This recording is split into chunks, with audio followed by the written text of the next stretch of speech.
శ్రీకాకుళం జిల్లా మందస మండలం బేతాళపురంలో పుట్టి తల్లిదండ్రులకు మహమ్మారి పొట్టన పెట్టుకుంటే నాలా ఎవరూ బాధపడకూడదంటూ ఆ మహమ్మారిని అంతము చూడడానికి ప్రయాణంలో ఆయనకు అండగా దండగా నిలిచేదెవరు? ఆయన మాటల్లోనే. Let's the story. నమస్కారం. శ్రీకాకుళం జిల్లా మందస మండలం చెందినటువంటి మందస మండలం బేతాళపురం గ్రామానికి చెందినటువంటి యువకుని వయసులో నుండే, చిన్నప్పటి నుండే ఎక్కడ ఏ చిన్న విషయం జరిగినా తన మనసుకి వ్యతిరేకంగా, సమాజానికి విరుద్ధంగా ఉంటే ఖచ్చితంగా ఆయన అక్కడ ఎంటర్ అయ్యి దాన్ని సర్దుబాటు చేసే పరిస్థితుల్లో ఇప్పుడు రాజకీయ నాయకుడికి కూడా ఎదిగాడు ఆయన. అలాంటి వ్యక్తి బత్తిన లక్ష్మణ్ కుమార్. ఆయన మన ముందున్నారు. ఆయనతో మాట్లాడే ప్రయత్నం చేద్దాం. నమస్కారం అండి. నమస్కారం సార్. నమస్కారం సార్.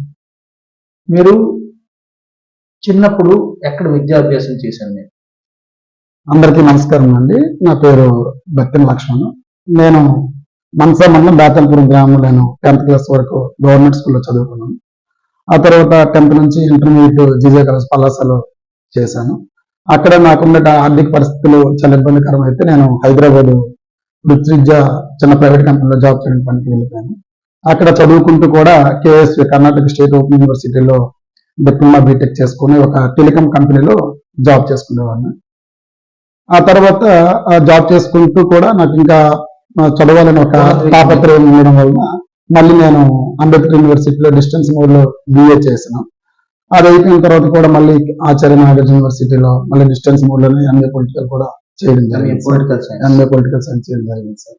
ఇది నా యొక్క విద్యా నేపథ్యం. అంటే మీరు చిన్నప్పటి నుండి ప్రతి విషయంలోనే మీకోసం మేము ఎంక్వైరీ చేస్తాం. ప్రతి చిన్న విషయంలో ఎక్కడ ఏదైనా జరిగితే అక్కడికి ఎంటర్ అక్కడ ఉన్న సమస్యని జటిలం కాకుండా సర్దుబాటు చేసే మనస్తత్వం ఇది ఎక్కడ నుండి? మీ నాన్నగారి నుండి వచ్చిందా, లేదా మీ స్నేహితుల దగ్గర నుండి వచ్చిందా, లేదా వాతావరణాన్ని అంటే అక్కడ ఉన్న పరిస్థితులను చూసి మీరేమైనా అలా తయారయ్యారు? వాస్తవంగా నాకు చిన్నప్పటి నుంచే నేను స్కూల్లో చదువుతున్నప్పటి నుంచి కూడా లీడ్ చేసే అవకాశం నాకు ఉంది సార్. నేను చిన్నప్పుడు స్కూల్లో కూడా సిపిఎల్ అనే క్లాస్ పీపుల్ లీడర్, నాయకత్వం, స్కూల్లో ఎస్పీఎల్ లీడర్ గా, నేను కాలేజీలో జాయిన్ అప్పుడు కూడా ఎస్ఎఫ్ఎల్ లీడ్ గా కూడా నేను చేయడం జరిగింది. ఆ నాయకత్వం అనేది లీడ్ చేసే మనసు నాకు ఉంది. తర్వాత ఏదైనా సమస్య వస్తే మాత్రము నాకుండే పరిసర ప్రాంతాల్లో జరుగుతున్నటువంటి సంఘటనల పైన ముందుగా ఏది పడితే వెంటనే నేను మాట్లాడను, కొంత అవగాహన తెలుసుకొని కొంత విషయం అందాక నేను లీడ్ చేయాలని ఒక తాపత్రయం ఉంది. ఒకంటూ ముందు వరుసలో ఉండాలని ఇంట్రెస్ట్ అయితే నాకు చిన్నప్పటి నుంచి ఉంది సార్. అందులో భాగంగా ఈ ప్రాంతంలో జరుగుతున్నటువంటి ఏదైనా సమస్య జరిగితే మాత్రం తప్పకుండా ఒక అడుగు ముందుకు వేసి ఆ సమస్య పైన మాక్సిమం సమాజానికి ఉపయోగపడేటట్లు తీసుకెళ్ళడానికి ప్రయత్నం చేస్తుంటాను సార్. ఫస్ట్ అంటే ఈ ఉసారు ఈ చాతుర్యమే రాజకీయం వైపు కూడా మీకు మళ్లించింది.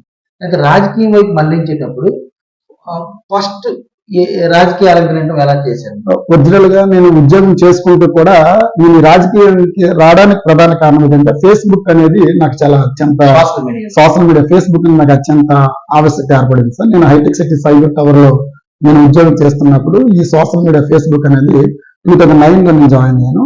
అప్పుడు ఉన్నటువంటి పరిస్థితులు, ఏదైనా సమస్య, ఏదైనా మనకు ఉన్నటువంటి స్థానిక నాయకత్వం మీద ఏదైనా జరుగుతుంటే అప్పుడు టీడీపీ అంటే నాకు కొంత మా ఊళ్ళో మా కుటుంబ సభ్యులు మొత్తం కూడా టీడీపీ ఉండడం వలన గ్రామం కూడా ఎక్కువ టీడీపీ ఉంటే నేను అక్కడ సోషల్ మీడియా వేదికగా మన గౌరవ మాజీ మంత్రి అయినటువంటి శివాజీ గారి కోసము, మరి స్వర్గీయులైనటువంటి అరణ్య గారి కోసము నేను అప్పుడు పోస్టులు పెట్టేవాడిను.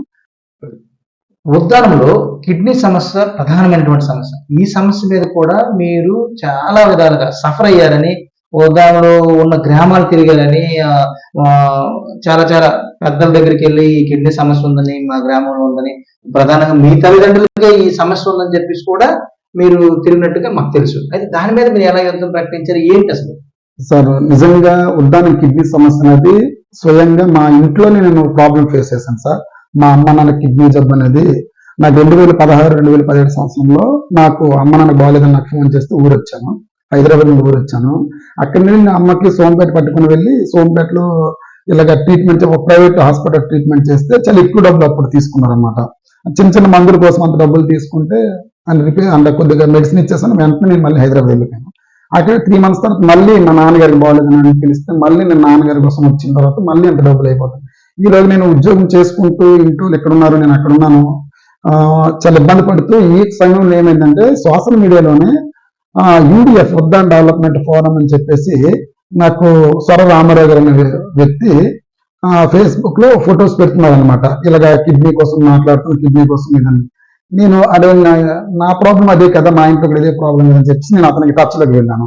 వెళ్తే ఫేస్బుక్ ఐడి నాకు ఫ్రెండ్ రిక్వెస్ట్ పెడితే యాక్సెప్ట్ చేశాడు. ఆ తర్వాత అక్కడి నుండి ఏంటంటే సార్, నిజంగా ఈ సొరరామారావు గారి వ్యక్తితో నేను ఫోన్ లో మాట్లాడిన తర్వాత తను చెప్పాడు, మా అమ్మ నాన్నకు కూడా కిడ్నీ ఉంది, నా ఫ్రెండ్స్ కిడ్నీ జబ్బు ఉంది, అందులో భాగంగా నా మిత్రుడైనటువంటి అక్కడ జీవన్ అనేది చెప్పేసి సువర్ణపురం గ్రామానికి చెందిన జీవన్ గాని, అక్కడ దాసు, ఇలాగ ఒక 4-5 పేర్లు చెప్పి వాళ్ళు కూడా ఫ్యామిలీస్ బాగాలని అన్నారన్నమాట. అయితే మరి మనం యూడిఎఫ్ గారు ఏం చేద్దామంటే, మిత్రమా మరి మన అందరం కలిసి ఏదో ఒకటి చేయకపోతే బాగోదు, నువ్వు ఎక్కడున్నావంటే నేను హైదరాబాద్ లో, మీరు ఎక్కడున్నారంటే టెక్కలి, ఇలా వివిధ ప్లేస్ లో ఉన్నాం కదా, మనందరం కలిసి ఎక్కడ మీటింగ్ పెట్టుకుందామా అని చెప్పేసి హరిపురం రైల్వే స్టేషన్ ద్వారా ఒక ఫస్ట్ బహిరంగ meeting, Haripuram Mansa railway station ఎదురుగా మామిడి తోటల ద్వారా ఒక మీటింగ్ పెట్టాం సార్. ఆ మీటింగ్ లో ఒక ఫ్యూ మెంబర్స్, ఎక్కువ మంది కదా, టోటల్ గా 30-40 మెంబర్స్ ని కూర్చొని మీటింగ్ పెట్టుకున్నాము. ఈ యూడిఎఫ్ అనేది ఫేస్బుక్ కి పరిమితం అయిపోకూడదు, దీని ద్వారా కంపల్సరీ ప్రజలకి ఎవరెవరైతే బాధితులు ఉన్నారో వాళ్ళందరికీ కలుగుతామా. ఇది నాకు అనుకూలమైనటువంటి వ్యక్తి అప్పుడు ఎంపీ రామ్మోహన్ నాయుడు గారు మనకు అందుబాటులో ఉన్నాడు మిత్రమా. మరి అదేవిధంగా గౌరవ శిరీష గారు కూడా అప్పుడు ప్రతిపక్ష నాయకురాలు, నాకు కమ్యూనికేషన్ ఉంది. మరి ఎమ్మెల్యేగా తను శివాజీ గారు ఉన్నారు కదా, నేను ఇందులో ఉండి నాకైతే కొంత వెళ్ళి నాకుంది. తప్పకుండా నేను అందరూ సహకరిస్తే మనం వీళ్ళతో ప్రభుత్వంతో ఫైట్ చేసి అందరినీ కలుపుకుని వెళ్దాం ఒక తీర్మానం చేసుకున్నాం సార్. అక్కడ మాకు అనేది మొదలైంది సార్ ఆ యూడిఎఫ్ ప్రస్తావన. ఇంకా అక్కడి నుంచి మీరు అడిగినటువంటి ప్రశ్న లాగేస్తే నిజంగా గౌరవ మన శాసనసభ్యులైనటువంటి శివాజీ గారికి కలవడం జరిగింది. ఒకే రిప్రజెంటేషన్ యూడిఎఫ్ ద్వారా ఇచ్చాము, శిరీష గారికి ఇచ్చాము. అది అప్పుడు ప్రతిపక్ష నాయకులైనటువంటి మన డాక్టర్ అప్పలరాజు గారికి కూడా వచ్చి కలవడం జరిగింది.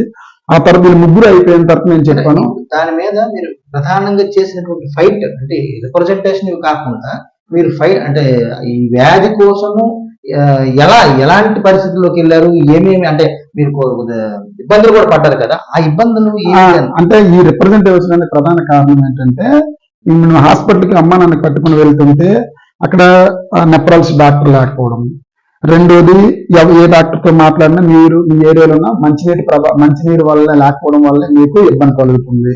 తర్వాత ఎరిథ్రోపోయిటిన్ ఇంజెక్షన్స్ అనేవి మీకు అందుబాటులో లేవు. మరి ఏమైనా ఈ ఐరన్ టాబ్లెట్స్ కూడా హాస్పిటల్కి వెళ్తే, గవర్నమెంట్ హాస్పిటల్కి వెళ్తే ఈ టాబ్లెట్స్ ఏమీ దొరకట్లేదు అనమాట. ఇవన్నీ ప్రైవేట్ లో మనం వెళ్ళి కొనాలనుకుంటే, ప్రైవేట్ దగ్గరికి వెళ్తుంటే ఒక ఎరిథ్రోపోయిటిన్ ఇంజెక్షన్ గవర్నమెంట్ లో ఫ్రీగా దొరకాల్సిన ఇంజెక్షన్ బయట కొంటే 2200. ఇవన్నీ నోట్ చేసుకున్నాం, ఎన్నెన్ని పాయింట్స్ ఏమేమి కావాలి, అసలు ప్రాథమికంగా ఈ సమస్య ఏదైనా కావాలని అన్ని రాసుకున్నాం అనమాట. ఇది రాసుకునే దీంతో పాటు ఇవి స్థానిక నాయకులకి ఇస్తే తప్ప ఈ సమస్య పరిష్కారం ఉందని, ప్రభుత్వ తరపున మనం సాధిస్తే తప్ప మనం ఈ బాధ్యతలను కాపాడుకోలేమనే ఉద్దేశంతోనే ఈ రిప్రజెంటేషన్ అని ఇస్తూ అందరూ కలవడం జరిగింది సార్. అయితే ఆ టైంలో ఏదేమైనప్పటికి కూడా ఆ టైంలో ఎవరు ఎన్ని మాటలు చెప్పినా సరే, మన గౌరవ ఇప్పుడు రాష్ట్ర ప్రతిపక్ష నాయకులు మరి మాజీ సీఎం శ్రీ వైఎస్ జగన్మోహన్ రెడ్డి గారు ఇచ్చాపురం వచ్చి ఈ కిడ్నీ వ్యాధిగ్రస్తుల కోసం మాట్లాడడం ఒక మంచి శుభపరిణామం సార్. అదే సమయంలో పవన్ కళ్యాణ్ గారు కూడా, ఇప్పుడు ప్రస్తుతం డిప్యూటీ సీఎం గారు కూడా ఏదో ఇచ్చాపురం వచ్చి ఎక్కడి నుండి ఏటైనప్పటికీ కూడా మన సమస్య మీద వాళ్ళు మాట్లాడారు కాబట్టి మేము దాని అందరికీ హర్షించాను సార్. డిప్యూటీ సీఎం గారు అయితే మాత్రం ప్రతిపక్ష హోదాలు ఉండేటప్పుడే శ్రీకాకుళం ఆర్ట్స్ కాలేజ్ లో ఒక పెద్ద నిరాహార దీక్ష కూడా ప్రకటిస్తే అక్కడ నిరాహార దీక్షలో కూడా నాకు మాట్లాడే అవకాశం కల్పించారు. ఈ చురుకుదనం, ఈ చాతుర్యం చూసే మీకు రాజకీయం వైపు మీకు ఎవరో తీసుకెళ్లడం కానీ, అంటే అటువంటి ప్రయాణం ఎలా జరిగింది? వాస్తవంగా నాకు రాజకీయాల్లో ఇంట్రెస్ట్ రావడానికి ప్రధాన కారణం ఏంటంటే సోషల్ మీడియా వేదిక. సోషల్ మీడియా ఫేస్బుక్ అనేది, నేను హైటెక్ సిటీ సైబర్ టవర్ హైదరాబాద్ ఎంప్లాయీ ఉద్యోగం చేసేటప్పుడు ఆ సోషల్ మీడియా వేదికలో ఫేస్బుక్ అనే ప్రొఫైల్ నుంచి ఎప్పుడు నేను అప్డేట్ చేసేవాను. అప్పుడు నాకు ఉన్నటువంటి మా గ్రామ పరిస్థితులు, మా ఏరియాలో ఉన్నటువంటి అభివృద్ధి పనులు ఇవన్నీ చూడడం వల్ల నాకు ఎక్కువగా గౌరవ మాజీ మంత్రివర్యులైనటువంటి శివాజీ గారు కొంత బాగా ఇంట్రెస్ట్. అదేవిధంగా గౌరవ స్వర్గీయ మరి చనిపోయినటువంటి అరణ్యాడి గారు కూడా నాకంటే ఇష్టము.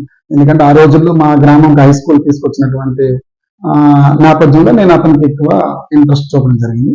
అయితే ఫేస్బుక్ ని మన సొంత ఐడియాలజీ ఇస్తూ కూడా సమాజానికి ఉపయోగపడే అప్డేట్స్ ఏమైనా పెడితే బాగుంటుందంటే ఎక్కువగా గౌరవ శివాజీ గారి అరణ్యాడి గారి అప్డేట్స్ పెట్టేవాళ్ళం. ఆ తర్వాత 2012-13 సంవత్సరంలో అరణ్యాడి గారు చనిపోయిన తర్వాత ఆ చనిపోయే ముందు కూడా మన ప్రస్తుతం ఉన్నటువంటి ఎంపీ రామ్మోహన్ నాయుడు గారు ఫేస్బుక్ ఐడిని వాడుతుంటే నేను అతను ఫ్రెండ్ రిక్వెస్ట్ పెట్టాను. తను కూడా ఫ్రెండ్ రిక్వెస్ట్ యాక్సెప్ట్ చేశారు. ఇప్పుడు ఉన్నటువంటి ఫేస్బుక్ ప్రొఫైల్ ఎక్కువ ఫీచర్స్ ఉన్నాయి. అప్పుడు కొద్ది మాత్రం ఉండే, అప్పుడు చాటింగ్ కూడా చేయాలి, మెసేజ్ చాటింగ్ చేసుకునే అవకాశం ఉంది, లొకేషన్ కూడా చూసేది. సో దాని నేపథ్యంలో రామ్మోహన్ నాయుడు గారికి నేను మెసేజ్ పెట్టేవాను, ఇలాగా నేను బత్తిన లక్ష్మణ్, నాది బేతాలపురము, మా నాన్నగారి నాకు చాలా ఎక్కువ ఇష్టము, అది ఇది పెడితే అతను ఓకే బ్రదర్ అని చెప్పేవాడు. అలాగా తను ఎప్పుడైతే నన్ను మరి ఎర్రనాయుడు గారు అన్నాను, సడన్ గా చనిపోయే వార్త నాకు వినడం, వైజాగ్ నుండి అక్కడ నిమ్మడ ఊరికి వెళ్ళాను. అది చనిపోయిన అంత్యక్రియల రోజు నుంచి ఇంకా 2-3 రోజులు కూడా కంటిన్యూస్ గా ఆమె పక్కనే ఉండి అలా ఉండేవాడు. అదేంటంటే ఇంకా రామ్మోహన్ నాయుడు గారు కొద్దిగా రాజకీయాల్లోకి వస్తున్నారు అనగానే ఇంకా నేను ఉద్యోగం చేసుకుంటూ సోషల్ మీడియా వేదిక మాత్రం ద్వారానే రామ్మోహన్ నాయుడు ఎక్కువ ఫోకస్ చేసేవాడిని. కొన్ని సందర్భాల్లో నాకు ఫోన్ మెసేజ్ పెట్టి, లక్ష్మణ్ వీలుంటే రా మనం కార్యక్రమం తిరిగిదామంటే అప్పుడప్పుడు సెలవులు పెట్టి, నేను రాష్ట్రంలో ఎక్కడున్నా సరే నేను వివిధ ప్రాంతాల్లో నేను జాబ్ చేశాను, ఎక్కడ రమ్మన్నా సరే వచ్చేవాడిని. ఆ ప్రోగ్రామ్ అటెండ్ అయ్యి చేసుకొని మళ్ళీ ఫేస్బుక్ లో అప్డేట్స్ చేసి మళ్ళీ నేను వెళ్ళిపోయాను. అలా నాకు రాజకీయం వైపు ఇంట్రెస్ట్ అనేది కలిగింది సార్.